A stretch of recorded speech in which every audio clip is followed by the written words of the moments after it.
اسی طرح یہ صحیح بخاری کتاب الصلاۃ کے اندر امام بخاری رحمۃ اللہ علیہ نے باب قائم کیا، باب یبدی ذبحہ و یجافی فی السجود، اس کے یہ صفحہ نمبر 509 ہے، حدیث نمبر 769 ہے۔ عبداللہ بن مالک بن بحینہ رضی اللہ تعالیٰ عنہ فرماتے ہیں کہ نبی صلی اللہ علیہ وسلم جب نماز پڑھتے تو آپ سجدے میں اپنے ہاتھوں کو اپنے پہلوؤں سے الگ رکھتے، یہاں تک کہ آپ کی بغلوں کی سفیدی کھل جاتی۔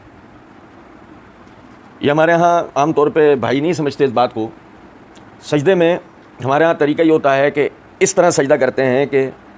ہاتھ جو ہے وہ زمین پہ ایسے رکھتے ہیں کہ وہ سینے کی طرف ہاتھ ہو رہے ہوتے ہیں، چہرہ آگے رکھا ہوا ہوتا ہے۔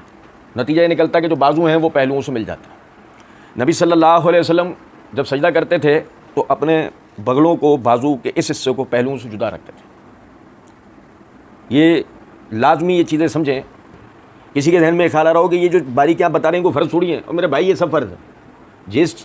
چیز کے اوپر عمل کرنے کی آپ میں استطاعت ہے وہ تمام کی تمام چیزیں فرض ہیں۔ اسی طریقے سے یہ میرے ہاتھ میں صحیح مسلم ہے، اس کی جلد نمبر 1 کا صفحہ نمبر 1161 ہے، کتاب الصلاۃ ہے۔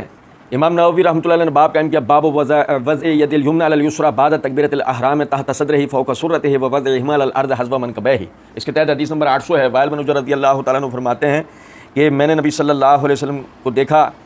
کہ آپ نے جب نماز شروع کی تو اپنے دونوں ہاتھوں کو اپنے کانوں تک بلند کیا، پھر تکبیر کہی، پھر ہاتھ کپڑے میں لپیٹ لیے، پھر دائیں ہاتھ کو بائیں ہاتھ کے اوپر رکھا، پھر جب آپ رکوع کرنے کا ارادہ کرتے تو ہاتھوں کو کپڑے سے باہر نکال کر دونوں ہاتھ بلند کرتے،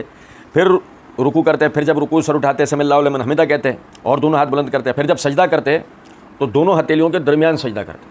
جب سجدہ کرتے تو دونوں ہتھیلیوں کے درمیان میں سجدہ کرتے۔ اب یعنی کہ اس حدیث کے بیان کرنے کا مقصد یہ ہے کہ یہ جو ہاتھ ہیں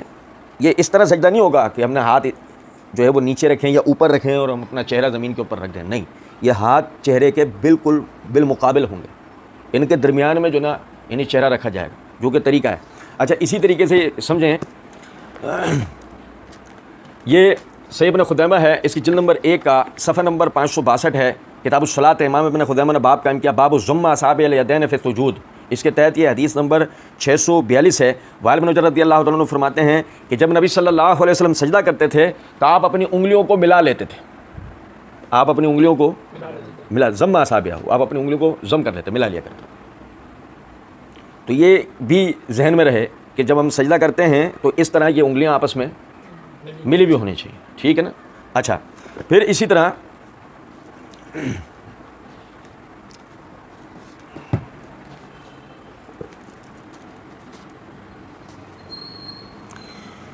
یہ میرے ہاتھ میں ابو داؤد ہے، اس کی جلد نمبر 1 کا صفحہ نمبر 383 ہے، کتاب الصلاۃ ہے۔ امام ابو داؤد نے اس پہ باب و افتتاحی الصلاۃ کا عنوان قائم کیا ہے، اس کے تحت حدیث نمبر 727 ہے۔ ابو میں سعیدی رضی اللہ تعالیٰ عنہ فرماتے ہیں کہ جب نبی صلی اللہ علیہ وسلم سجدہ کرتے تو آپ اپنے ہاتھوں کو نہ تو زمین پر بچھاتے نہ ہاتھوں کو سمیٹتے، اور انگلیوں کا رخ قبلے کی جانب کرتے۔ دیکھیں، یہ اور بات واضح کر دیتی ہے کہ ہاتھوں کی انگلیوں کو خم دے کے نہیں رکھنا ہے، آپس میں ملانا ہے، خم دے کے نہیں رکھنا ہے سجدے میں، بلکہ سیدھا اپنے ہاتھوں کو رکھنا ہے، انگلیاں کا رکھنی ہے قبلہ رخ۔ اور اس سے یہ نقطہ بھی اور سمجھ لیں کہ جیسے میں نے پہلے بھی عرض کیا تھا کہ ان احادیث سے نماز میں قبلے کی تعین کی اہمیت کا اندازہ ہوتا ہے کہ نماز میں قبلے کی طرف رخ کرنا وہ کتنا زیادہ جو نا وہ ضروری ہے۔